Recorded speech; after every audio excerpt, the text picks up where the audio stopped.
we have in the studio Ilyasu Gadu, who is a foreign affairs analyst and a former foreign service officer. He joins us now to look at this developing story about the recognition of the Palestine state by Britain, Canada, Australia, and just lastly, Portugal. Is it a development that is going to bring true peace to a two-state solution between the Israelis and the Palestinians? First of all, it's a significant development because Britain, for all the decades, has been a recurring decimal in the Israeli-Palestinian conundrum. And if history serves us well, in 1917, the Prime Minister of Britain at the time, Arthur Balfour, made a declaration that Britain would recognize, or rather, would be in agreement for the establishment of a state of Israel. Now, subsequently, of course, Britain has been working towards that. And in 1948, Israel became a state. That's in May 1948. Now, following that, there was a resolution that a two-state solution would occur. That is a state for Israel and a state for Palestine. Israel has had its state since 1948. That of Palestine has not happened until today. And it's a landmark decision because it will, three-quarters of the world are in favor of the Palestinian state. Now, Israel has been very, very recalcitrant regarding the state of Palestine, and that recalcitrance, as of now, is not right, because Israel has laid claim to the fact that it's been the victim.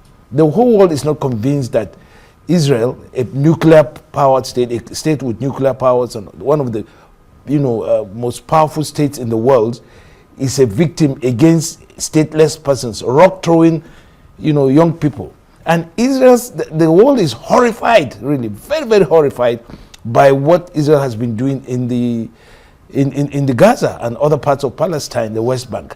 So the recognition of by Britain of the state of Israel is about time, and it has come at the right time because Israel has refused to sit down and have a talk. But there's, the recognition is not coming without its own criticism. The United States blocked, a resolution in the UN less than 72 hours ago, to condemn what the world is terming or has termed Israel's genocide in Gaza. And the conservative leader, Kemi Badnoch, has also described the recognition as disastrous. Are these two lonely voices in the desert in this conflict? Definitely, because you are talking about over 150 countries of the world in unison applying, or rather, going for the recognition of the Palestinian states. Now, two states, in fact, one state, as a matter of fact, because you cannot, count the condemnation, or rather the resistance by Kemi Badnoch, the leader of the Tory party in Britain, as representing the opinion of the British, because the party in power, the Labour Party, has come out to say we are in support, Britain is in the support of the recognition of the state of Palestine. So what we are talking about, yes, the recognition, the resistance by the Americans is significant, but not more significant than the recognition of about 150 states to the recognition of Israel, so Palestine.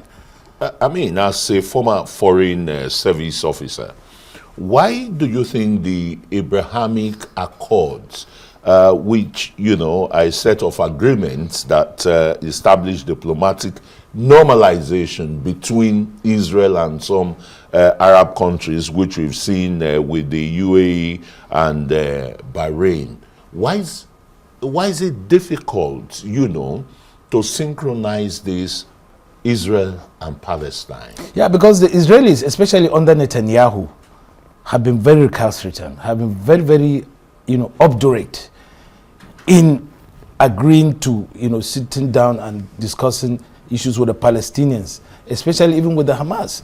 They don't seem to, every time there is a move towards getting the two of them together to sit down and resolve some of the sticking issues, somehow Netanyahu, tries to scuttle it. We've seen what happened in Doha very recently when, there was a move to get the Hamas officials or Hamas militants for a discussion on how to advance the issue. But we know what happened. Are these Hamas militants? Are they Palestinians? Because in Palestine, you have two governments there: the armed Hamas and the liberal Palestinian government. No, but would anybody? In a landlocked country like that, the Israelis say, "Look, our security is not guaranteed." But then, who created Hamas? It's Netanyahu. Go and check the facts. Netanyahu created Hamas as a counterweight to Fatah, which is in control of the West Bank. And Fatah, is a faction. It's a PLO, Palestinian Liberation Organization, headed by the late Yasser Arafat. Yeah. And because they had a lot of disagreements with the Israeli government, now the Israeli government under Netanyahu created Hamas as a counterweight, but then Hamas grew its own wings and it became what it is today. So when you are talking about whether Hamas are Palestinian, of course they are Palestinians. Gaza is part of Palestine, the West Bank is part of Palestine, and of course, yes, we are horrified by what the Hamas did in October 2023 by attacking Israeli settlers when they were having fun somewhere. But then that does not deny the fact that there needs to be discussions on how to advance the cause of Palestinian state, a two-state solution in that area. And the world has become so sick and tired of the antics of Netanyahu. Even Britain, who has been one of the greatest supporters of Israel, has now become so fed up, so sick and tired of what Netanyahu's attitudes, including, of course, Australia, Canada, as we've seen, Portugal, and more states. France is in due course will follow, and more states across Europe and Africa and Asia are going to follow suit, because it has come to be realized that is the only way that can get Netanyahu and his Israeli government to sit down to business. Because if they realize that their principal backers are not in favor of what they're doing, they are horrified at seeing the images of young kids, children, dying in hospitals, and the attempt by Israel, to cover up this and to even destroy the whole of Gaza, make the whole of Gaza look inhospitable and unlivable.